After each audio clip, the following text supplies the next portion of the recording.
Ladies and gentlemen, welcome to this week's Inspiring Leadership podcast. I'm delighted to have a guest all the way from Istanbul in Turkey. I've been honored to be his coach for the last year and seen his talent, his ability to inspire other people, and his determination to learn and grow. And so without further ado, I'll let him introduce himself. Thank you very much, Jonathan. By the way, thanks for the compliments. So I'm Mustafa Bartın from Istanbul. I'm the Chief Retail Operations Officer of MİGROS Turkey. MİGROS Turkey is a grocery retailer. So for the ones who live in US, MİGROS is the Kroger of US. For the ones who live in UK, we're the Sainsbury's or Tesco's of UK. For the ones from Europe, we're Carrefour, Casino or Ahold Albert Heijn of Europe. We're the leading supermarket chain in the country with 2,800 stores. I'm the guy in charge of those people and those stores, very basically. And also I'm an online plus offline guy, which means that I'm also in charge of the online business, which is quite popular in the last couple of years. Yeah, fantastic. Well, it's lovely having you on the series, Mustafa. Thank you. Inspiring leadership is the topic of the podcast, and it's something you and I have talked about in coaching. What does it mean practically to you to be an inspiring leader? And when you've worked for somebody who is an inspiring leader, what qualities did they have that you admire? Jonathan, let me just break the word into two: inspiring and leadership. Okay, I'm an engineer. I always just break it down and then make it bigger. So I always discussed myself and with my managers, with my leaders, what is management, what is leadership, about this typical discussion, very classical discussion. In my late 30s, I understood the fact that management and leadership are two different things. And I think being a leader is quite different. And when I just want to summarize it with one sentence, I think it is: being a leader is people going after you, not because you are holding this position or you're having this status, but people are going after you because of your personality, because of your values. Okay, this is what I think, or what I think about leadership. And inspiring part of it comes from really different attributes, I think. And those attributes are, a few of them. Let me just tell you from my point of view. Candor is the thing which is most important to me. Being having integrity is the other one. Being consistent is the other one. Being open, frankness, friendliness, and listening to them, listening to your people with no hidden agendas. So those are the attributes that I would be talking about inspiring leadership.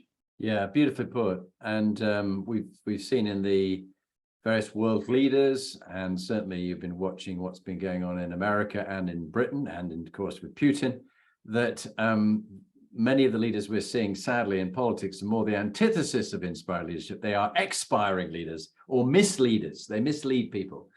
And it becomes all about them rather than the people they lead.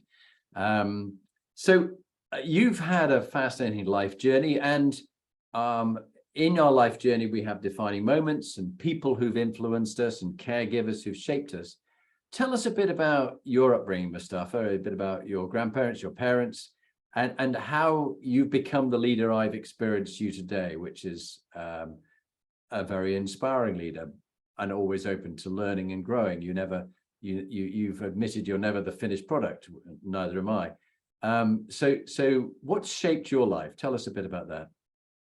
Again, it will be a very classical answer, but my father, mainly my father was the character who shaped my current leadership style, I think. But I also add my mother, but mainly, to be honest, it was my father. No, my father, he is really a very different person, a very strict, disciplined, and successful guy. Okay, he is a man from bureaucracy. So in his whole life, he worked for the state, for the government. So he has never been a private sector guy. Okay, so it's quite different my own personal life. But he became a chief constable. Is that the right word in English? I mean, the chief police officer of a large Turkish city at his 35, and then he became the chief constable of the capital city of Turkey, Ankara, at 37, and then he became a governor at 38, and then he became an MP at when he was 39. So he was always the youngest guy in his positions. Okay, and then very differently, when he was an MP and when he was in the parliament, it was 1980, and there was a military coup in Turkey, and then he had to stop his MP role at his 40. Okay, and then he spent a few more years in government, and then he retired. Okay, so a very like he was taking off very rapidly, and then boom. Okay, but he was always successful. So, and he was a man of roles on responsibilities and rules. Okay, so in our family, there were always, the roles were defined, responsibilities were defined, there were strict rules. But one thing I remember from my younger days was being self-sufficient.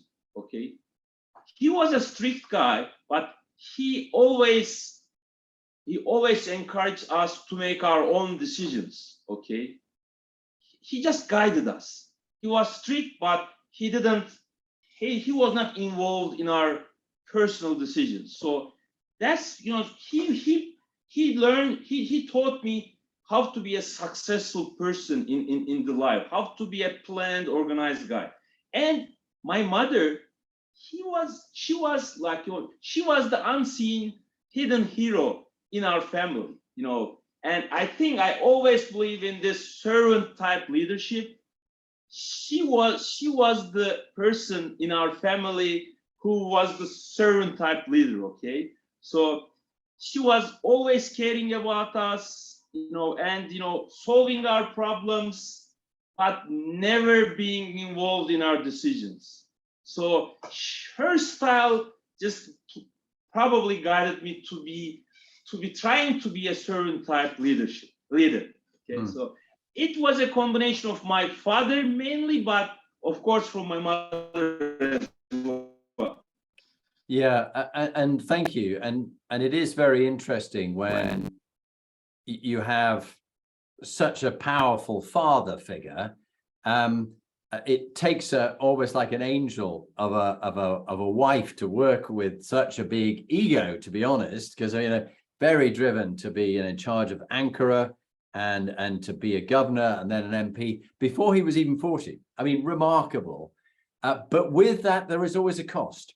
And as I worked with senior generals in the British Army who had achieved a lot at a very early age, it was quite hard being the wife of those people and being the children of those people, because they were always in the shadow of the great man, as it was. So I think that's something that people listening to this, some of them may have had the same experience with a very dominant parent, one or other of them, who had such an influence on them. Even in later life, our behaviors are often driven by the upbringing we had. Anything more you want to say about your upbringing and how that shaped the way you are today, both as a leader and as a father yourself? Yeah, it was a happy family. So we had our own small life. My father was not a very rich guy. We always had to work. By the way, my mom was also working, and she was such a caring person with her job as well. She was a teacher. Okay, so I'm just trying to, I always try to go back to those days and try to understand how she handled both her business, her job, and family. And, you know, it was quite tough for her. And also, as you said, you know, being a wife of a strong man. Okay, so, but I think we learned a lot with positives and negativities from that relationship. But generally, we were a very happy family, you know, and we were a decent family, but with always values and traditions. Okay, that goes back to roles and responsibilities. Yeah. It does indeed. And brothers and sisters, and where do you fit in the pecking order of brothers and sisters? And are you the most dominant of all of the siblings? No, I have one sister who is 2 years older than me. We have an unbelievable relation with her. By the way, we were always fighting until the age of 20s. You know, we were always in a fighting mode. But now I think she is my best friend in the world. She always covers my ass. Sorry for the word, but you know, she always did that. Okay, she still does that. Okay, so she's very special for me. What a special lady. You're very lucky to have a sister like that. I've got a big brother like that, Graham, and he's been there for me in the darker moments and the toughest times, and it's very nice.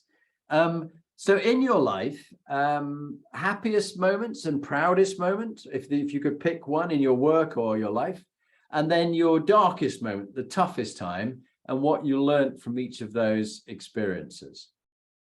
Wow, tough question. So the proudest moment, I think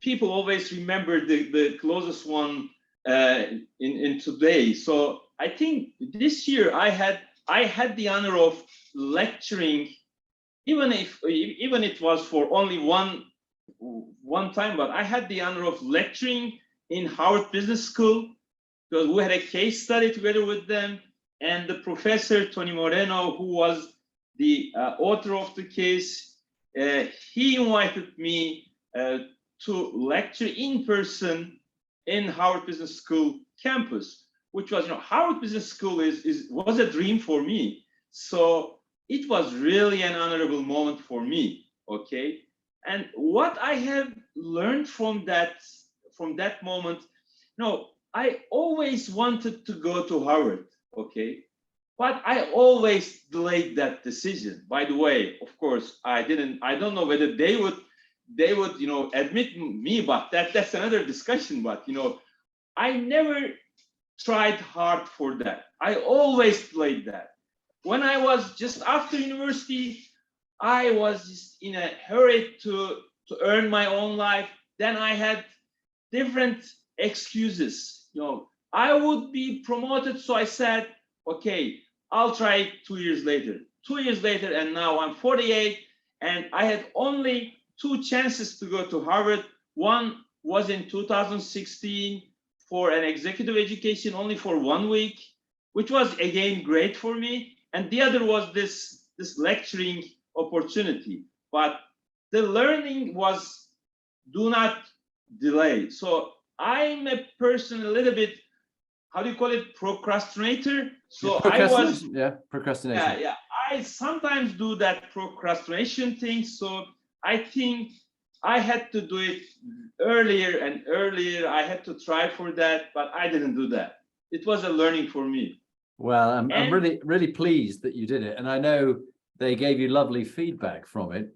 And if I remember, you had the 2016 time at Harvard doing a course there, as I did a course at Harvard, and found that very interesting. And you also went to the Kellogg School of Management, I seem to remember, yeah? Just 1 year later, I also went to Kellogg, but Harvard case, the one in the Harvard was exceptional. It was great. Yeah. Fantastic. And what about a darkest moment in your life and what you learned from that? Darkest moment. Let me give you this example from my personal life. Okay. I married at my 38, and I had my first boy when I was 40. Okay. And when my wife got pregnant, I think it was the 5th month of the pregnancy, and we learned that in one of those periodical checks, we learned that my son would be born with a cleft lip, okay, which was like which was the darkest moment in my whole life, okay. It was like the end of the world. I just said, okay, because I just started reading about that, and it could have very, very bad implications. So it could just cost us like 5-6 different operations, surgeries, and I was really shocked, and it was a very, very bad moment for me. And then, thanks God, he was born with a cleft lip, but with it was one of the lightest version of a cleft lip, and we got only one surgery, and he's now a very handsome guy at 9 years old. So, but throughout that period, what I remember and I recall, I was talking to a aesthetic surgeon, and he was telling me that the kids with cleft lip always become achievers, okay, because they had always the struggling moments, struggling to breathe, struggling to talk, speak. So now I look at my elder son, and he's really an achiever. So just the learning I got from this thing is, I mean, there are always good parts of having bad experiences, okay? So the bad things come with future good things. So that was the learning I got from that thing. It's an amazing story, and I think it does bring over this point that everything that happens in our life has something to teach us, if only we would listen or learn from it. And that it's not the fact we have a problem, it's how we handle it that marks out the successful people in life from the desperately unsuccessful people who feel they're victims of circumstances they have no control over. You had no control over that. It wasn't in your power. But once it was happening, how do you deal with it? And how do you make that person feel okay and not discriminated against by other people because of our differences? Thank you. It's a very powerful story to share. I just want to acknowledge that for you and your wife. And I'm really pleased that your 9-year-old son is thriving and a high achiever like his father and his mother, I think. Thinking about children, and perhaps when people are at that key stage of your life, around about 16 to 18 years old, think back to when Mustafa was 16 to 18 years old, knowing what you know now as you approach 50, what bit of advice would you give the young Mustafa about what matters and what doesn't matter? I think if I had the chance of going back to those ages, I would tell to myself, care less about what the others are telling you or what the others are thinking about what you are doing or what you are saying. So I'm a person who really cares about the others, okay? So this, I think, shaped my character in the coming years, and that made me less brave, okay? So I could have taken braver or better decisions, but I didn't do that just because of thinking what the others would think about that, what my father would say about that, what my friends would say about that. So this is not good. I think I would have changed that. Of course, I know that this is partially because of my character, but if I had the chance to change one thing and teach one thing to my young Mustafa, that would have been this thing: care less about what others saying and thinking. That's a really great bit of advice. And I know I, like you, suffered from that habit. I was worried too much what others thought and lacked the confidence to step forward and just do something rather than be more intimidated by our peer group. Thank you for that. Now, in your life, if there was one thing you could change, if you could live your life all over again, perhaps there was a crucible defining moment that shaped and changed your whole life. Is there anything you'd go back and change? What did you learn if you did have a moment like that? What did you learn from it? Are you okay if I say not changing the whole thing, but changing the timeline? Is it okay for you? Okay, yeah, go tell us. I think I would have married at an earlier age. The reason, by the way, I have nothing to do with no problem with my wife at all. Probably the same person, but the thing is at an earlier age. And the sole reason being, I had my first son at my 40 and the second at 42. And I wish I could have more energy and to play with them, to spend better quality time with them. Okay.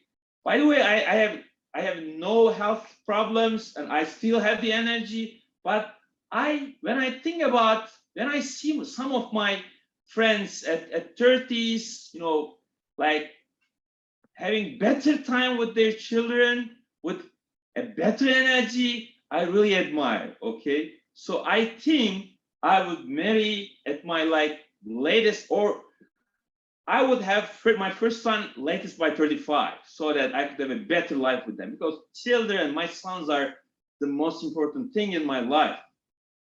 So that would be the only thing I would change. Yeah, how very interesting. And of course, we can look back, as Steve Jobs said, you look back and you join up the dots over your life afterwards. At the time, you just do what you do. And there is often things where we go, perhaps I should have done this earlier or later, or not done this, but done that.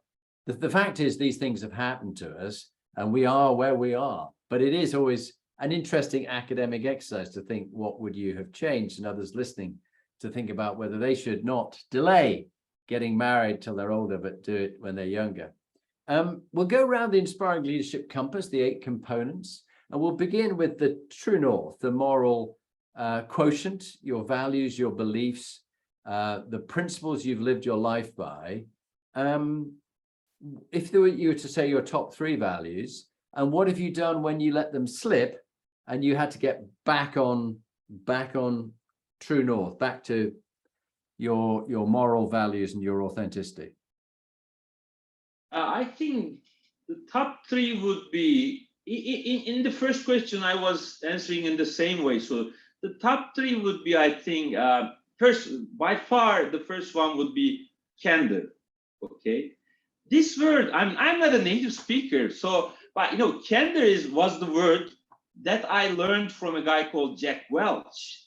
And I really worked on that, because I just tried to understand what candor means. But there are so many similar words, like being open, being frank, being friendly, being warm, having no hidden agenda when you're talking to someone. But candor overall is number 1 attribute for me. Okay, so integrity is the other one. So having your own authentic values, this is number 2.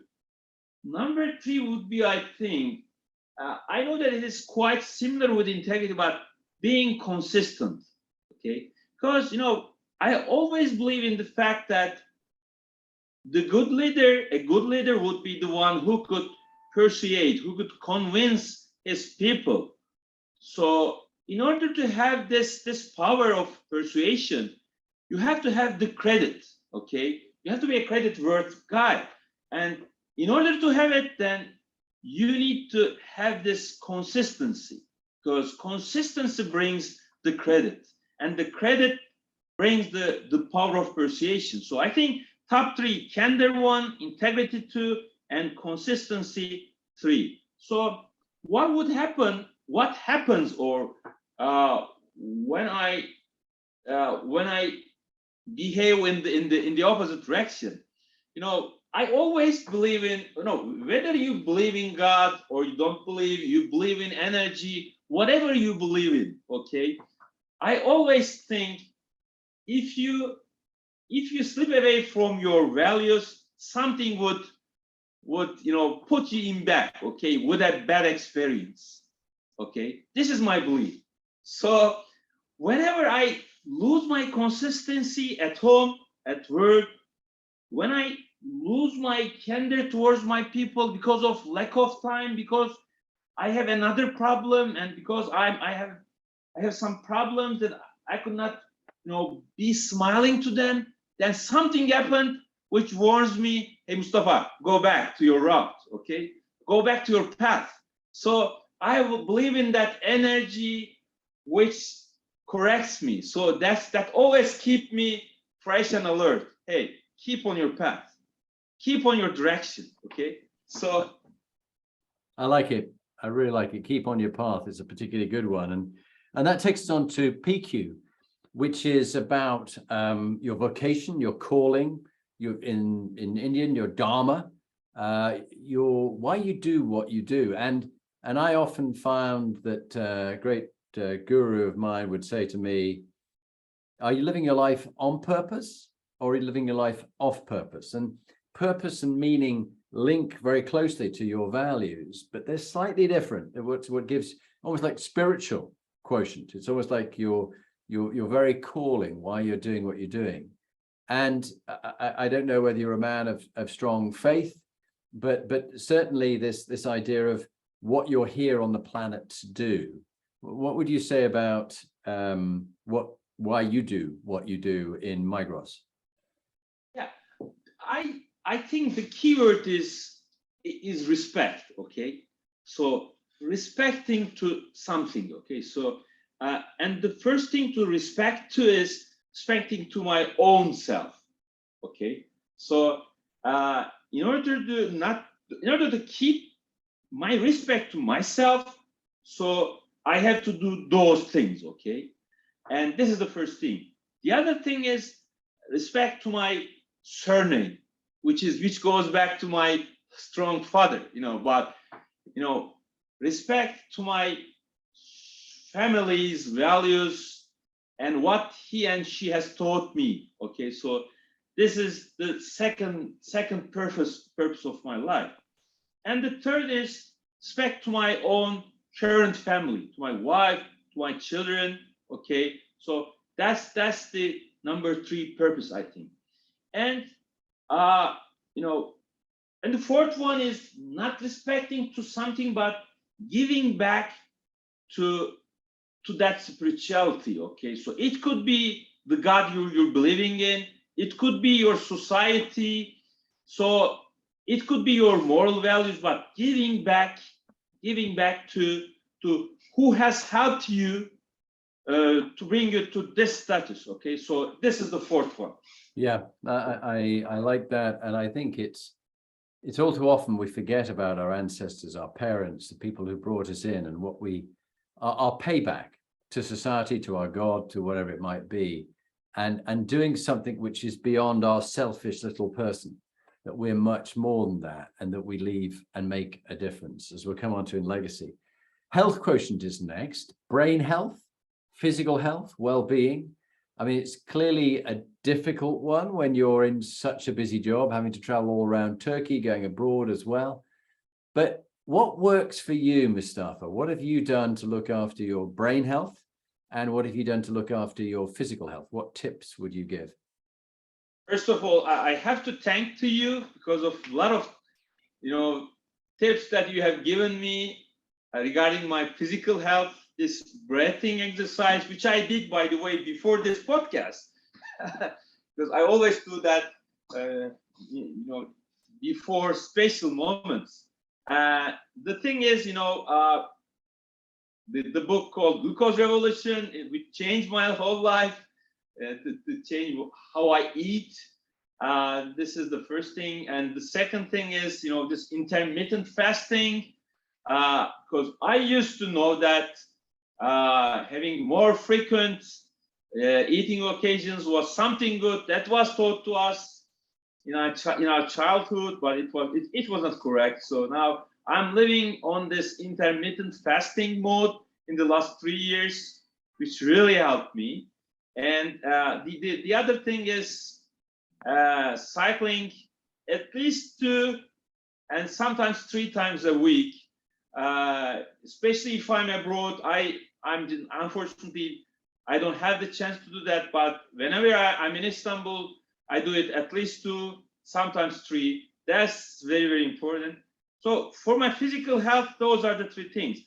For my mental health or brain health, it would be maybe very controversial, but reading this Financial Times each and every morning at 8 o'clock for almost 1 hour. This is the best thing which is for me to start the day with, okay? Having a cup of coffee, a hot coffee, and reading my Financial Times. By the way, everybody knows in my team that this is the most dangerous 1 hour. So if I get interrupted, I could be a different person, okay? This really is something very good for me, for my brain health. And the other thing is this special moment with my children, especially in the weekend, but at least half an hour each evening and night. This is very important for my mental health. So those are the 2 things: reading Financial Times with the coffee and having quality time with my children. Yeah, I think having something other than ourselves, our partners, our children, in my case, dogs. We've got 1 dog, but tomorrow we'll have 2. We have a new puppet. We have a new puppy coming. So Archie will be joined by Willow, a little girl, a working Cocker Spaniel. I think it's just something that can distract you from being too intense about your work and see there is a bigger life than just the leadership in your job. It's a leadership for the integrated life, the integrity. And if it's not a full life, it's a disintegrated life. Bits of it fall apart. So that's why I quite like this idea of the integrated inspiring leader, with health as being quite a key component. And many people don't have health as part of their leadership models. You can have lots of models, health isn't even mentioned, but it's vital that you, Mustafa, have to be the corporate athlete. And as we discussed, if you get a good night's sleep, the difference between getting, say, 7.5 hours sleep or getting 6 hours sleep is about 30% in your performance the next day. And I was looking earlier on at my app, which I wear this Oura ring, and I didn't have a particularly good, a bit of a disturbed night's sleep, and so a low score for that. But the good thing was I took about a 30-minute power nap, and it brought me back up and rejuvenated me for the next day, raring to go to chat to you in Istanbul. The next one is EQ, Emotional and Social Intelligence Quotient. We all can be a bit clumsy and crash around in the way we deal with other people and don't read our own emotions and manage our own emotions well. We might read others well and manage them well, and we may read or not read the environment. So those 3 areas. What tips would you give other people that, as an engineer, who let me be challenging here, engineers are famed for their IQ. They are not always famed for their EQ. So when you meet one who has good EQ, you go, yes, bring it on. So what have you learned? There we are, going to get shot by some guests. But what have you learned about developing good EQ? What's your tip that you give others? By the way, having this engineering and EQ discussion, I always thought that until 3 years ago, I always thought that I have a very high EQ, okay? But we were going through an assessment from a consulting company, and a therapist lady who is one of the persons who changed my life. And she just reminded me that I had huge problems with my EQ, okay? And the second life-changing moment was this marketing academy thing, where I met dear friend Catherine Tulpa, and she just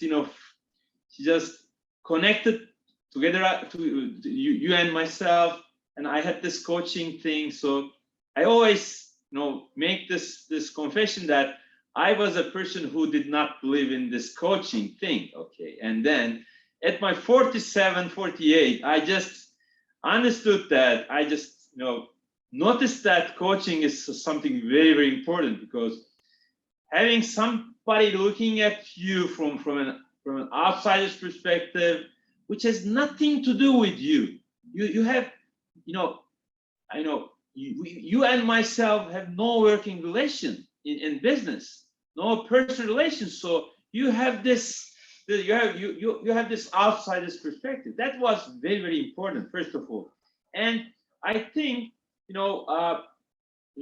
going through this kind of a coaching session would be the best thing to improve your emotional and social, quotient. And one thing I have experienced very lately, dealing with the personal problems of your people.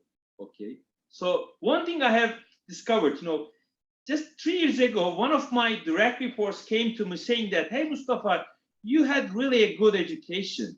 Would you please help my son, who is at 17, and he is trying to choose the university that he wants to go. So could you please help him?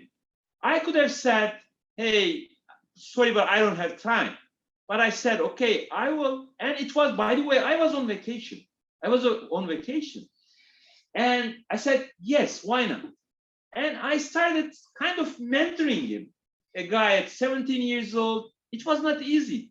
And somehow this was heard by the other direct reports.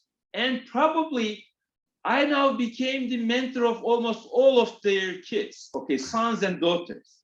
Okay. But one thing really helped me. This made me have a very deep relation with them, knowing about their family stuff, knowing about the problems of their children, and talking about the careers of their children, which are the most important thing for them.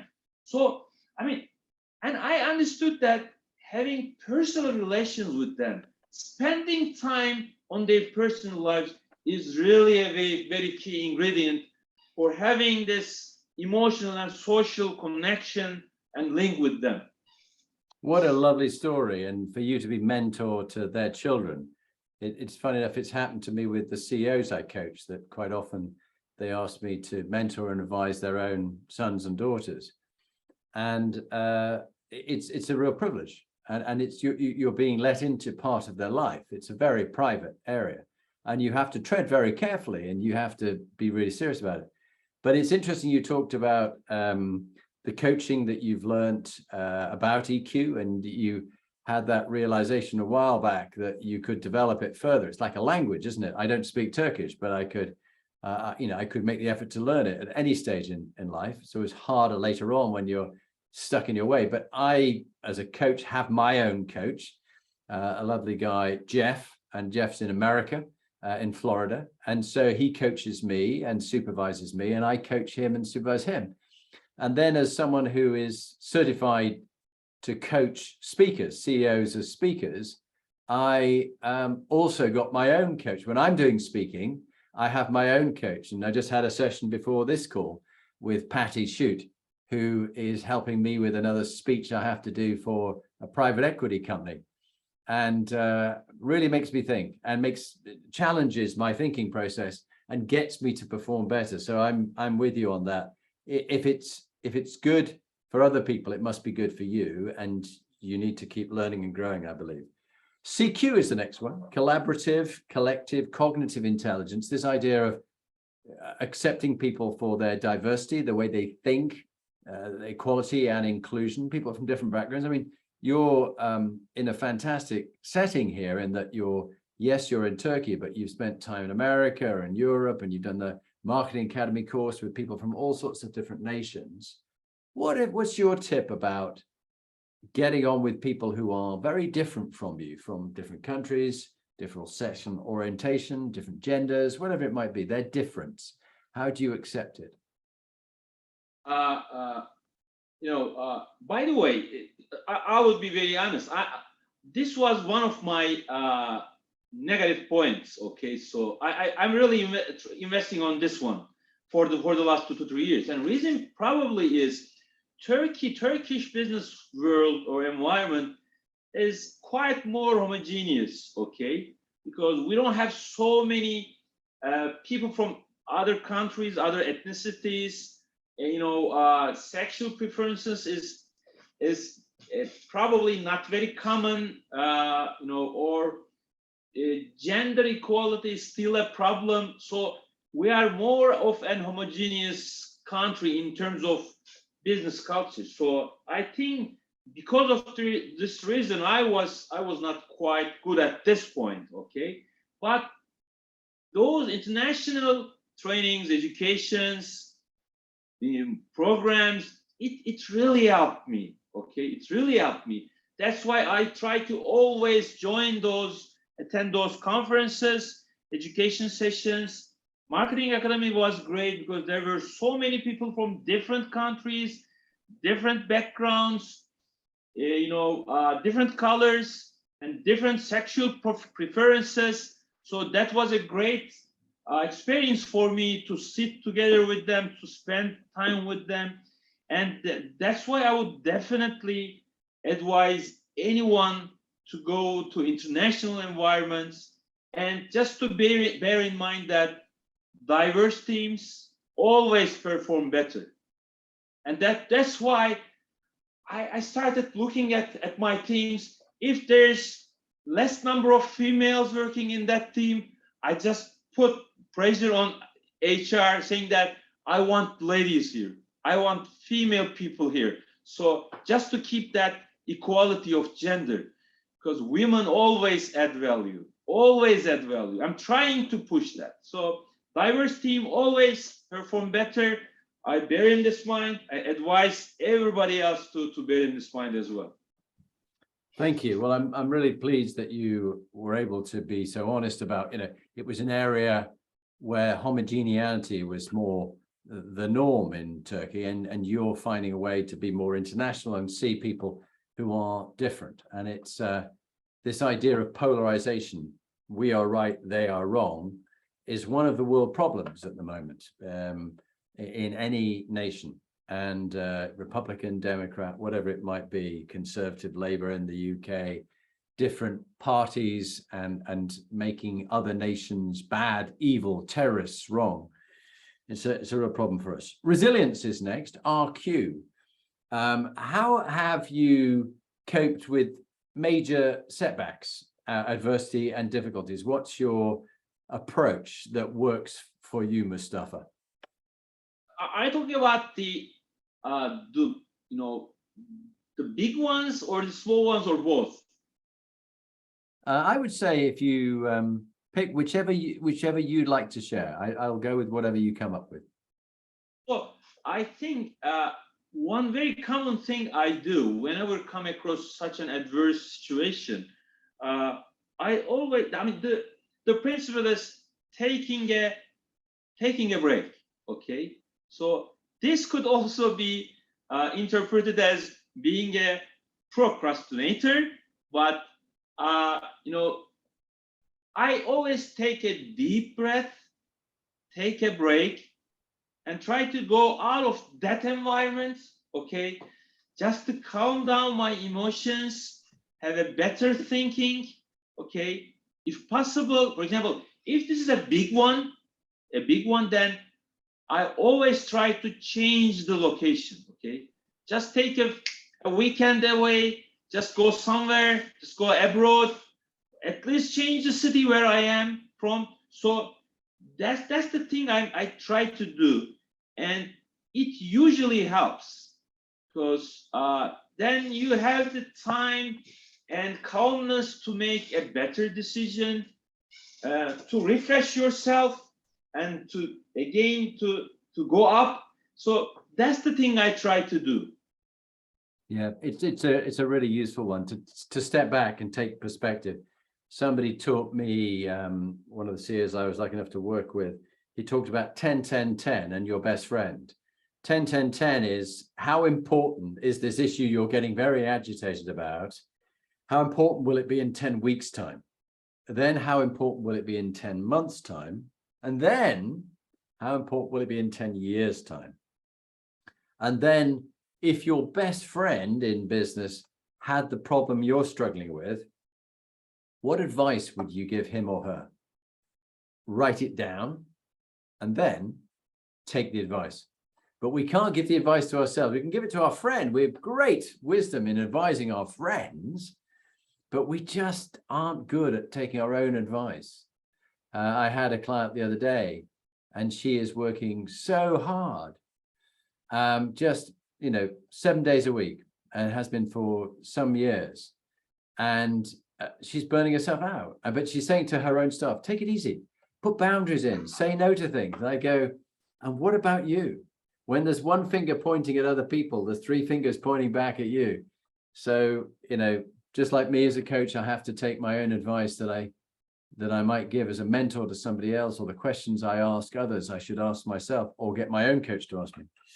Brand next, which of course is a very big thing for you in your business as the COO of MIGROS, but what have you done to learn about 360 feedback and from the mistakes you've made, and what do you do to learn and put into action your learning?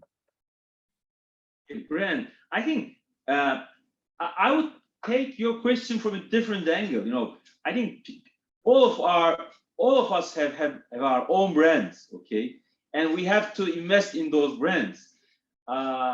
Whenever I speak to my team, I always advise them, and as you said, advice to myself: invest in your brand and don't get into the trap of being short-term, thinking short-term about your brand. Okay, so that really means that you have to have long-lasting relations with your peers, with your managers, with the people working for you, with people from other companies.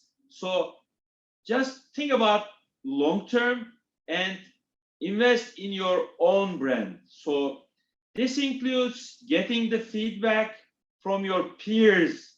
It's a very important thing, because getting a feedback from your manager or from the people who's working for you, it could be biased, but getting a feedback from a peer and hearing what they say about your brand, that's the most important thing, I think. So your customers talking about your brands. We are all having those customer satisfaction surveys, okay, but how about your own brand survey, okay? So peers are the most important people. And in order to get good feedback from your peers, you have to have those long-lasting relations. And that really requires having that candor. So it is the most important thing, I think, for your brand.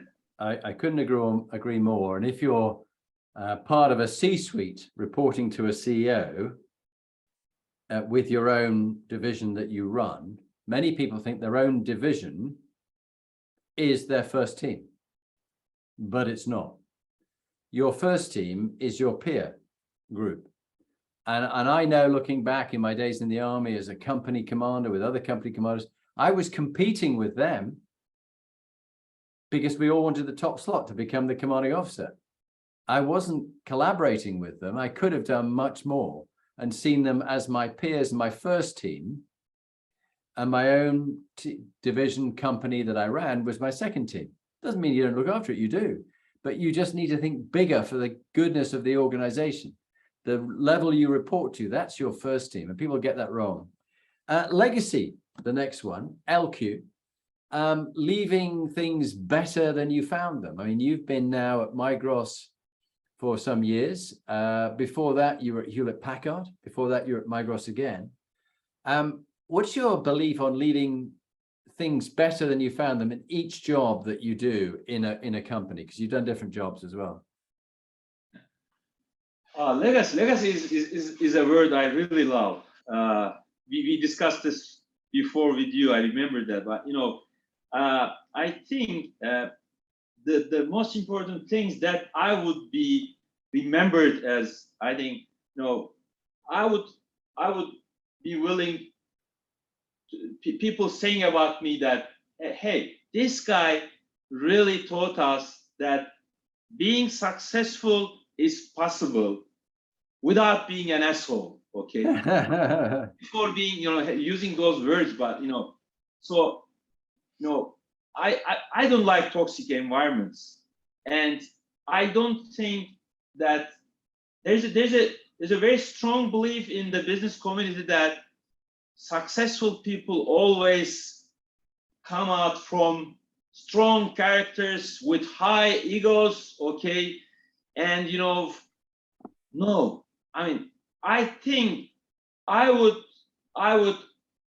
love that if people talk to me about, after I leave this company, hey, this guy was successful, but he was also a guy with his own values, okay? So this is the most important thing. And of course, we all have our egos. In a business environment, you cannot survive without having an ego. But to what extent, to what degree, that's the most important thing. And how they perceive you, how the other people perceive you. With a high ego or with a acceptable level of ego. This is the most important thing. And I would love them to remember me as a person with an acceptable level of ego. Yeah. That's a good one, yeah.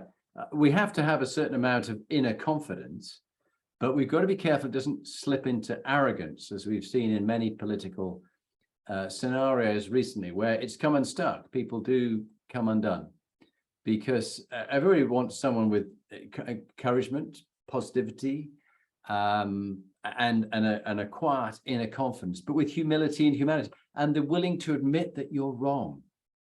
And if you've got it very badly wrong as the leader, that you resign, you step down. You don't just hang on to power forever and think that the fault's out there. Everybody else is to blame, but not you. You own it. You have to own it. Which takes us nicely to the last two questions, the last three questions: executive teams, then favorite book, and then your top tip. Executive teams, if you were to give one tip of taking a team from being a little bit toxic and creating a high-performing team, what was it you did to turn around a toxic team and make it high-performing? Toxic teams. I was just telling about those toxic environments. Just a question before. So, what I do usually when I see a toxic environment, I try to make the assessment of who are those guys and how can I make use of those guys in different positions, in different roles. And because I believe that sometimes people really behave differently in different roles, and the pressure of the previous role or the current role may just have put him in that kind of a toxic situation. So I usually shuffle the team, okay? So I play with the cards and just wait for them to execute, to perform in their new roles and under new responsibilities. And then if I really see that nothing has changed, I'm kind of a brave guy in that terms, and I usually replace those guys. Okay, so this is the first thing. And just to make a high-performing team, it requires a good chemistry. Okay, but this chemistry would not come from having the best team. Of course, having a good team is really a plus, a very important plus. But how you design the way of working, how you design the processes, how you organize them, it really changed the bottom line. Okay, so with having the same team, if you do not organize them, if you do not design the way of working in a correct way, you could have really bad outcomes. So this is very important, having the chemistry of your team, having the right chemistry with the right design. Beautifully put, and I really agree with all the points you raised. Thank you for that. Penultimate question: favorite books. I think you have three very quickly. What are the three and why would you recommend them? Once I've talked about, the marketing academy, one of the marketing academy lecturers, Penny Ferguson, her book is The Living Leader. It's totally about listening. Okay. Yes, there are some other things, but listening. This is the most important thing. So this is one. The second one is Professor Clayton Christensen from Harvard Business School, who was one of the guys who changed my whole life. So his book is, he has many books, but how will you measure your life? This was a phenomenal book about values and leadership. And the third one is something you suggested to me to read. So it's Glucose Revolution, about my physical health, but I always have the hard time to pronunciate her name, the French lady. Jessica Incapesi. Okay. So that was the third one. Yeah, great. No, they're all great books. And I've just ordered, as we spoke on Audible, I've ordered to listen to How Will You Measure Your Life by Clayton Christensen, because I think that would be very important at the end of your life as you look back and you go, how did you measure it? How did you know whether it was a success or not? Success according to whom? And actually, I love that idea that happiness is getting, success is getting what you want, but happiness, that's wanting what you already have. And I know now, as I'm 60, that I'm so much happier with what I have in my life, rather than constantly clamoring for more things. I'm very fortunate. I've been through some highs and some lows, some challenges, some difficulties, but I'm very grateful and very appreciative. And I think gratitude and appreciation will help us appreciate our lives. So finally, would you please introduce yourself again, say who you are, what you do, and share with us your top leadership tips? I'm Mustafa Bartın from Istanbul. I'm the Chief Retail Operations Officer of a company called MİGROS Turkey. MİGROS Turkey is one of the leading supermarket chains of Turkey, like the ones Tesco, Sainsbury's, Carrefour's, or Kroger's of the world. I'm in charge of the whole store network, online and offline. And my tip for the leadership is invest in yourself. And this could be possible with reading any kind of thing about your business, sports, art, so that you have really an intellectual capacity to speak to your people, to your family. This is the first thing. The other thing is, try to join training programs. My principle is at least once in 2 years to have international friends, to be in international environments, and to learn, to catch the agenda. And the other thing is spending time to your network, to your external network, spending time on your people, on your family, on your direct reports, people from your teams. And in order to spend that time, you have to be very careful on your time. So try to delegate as possible as to your team members. So you should have a strong team to delegate. So select the best people to your teams. This is my 2-minute tip.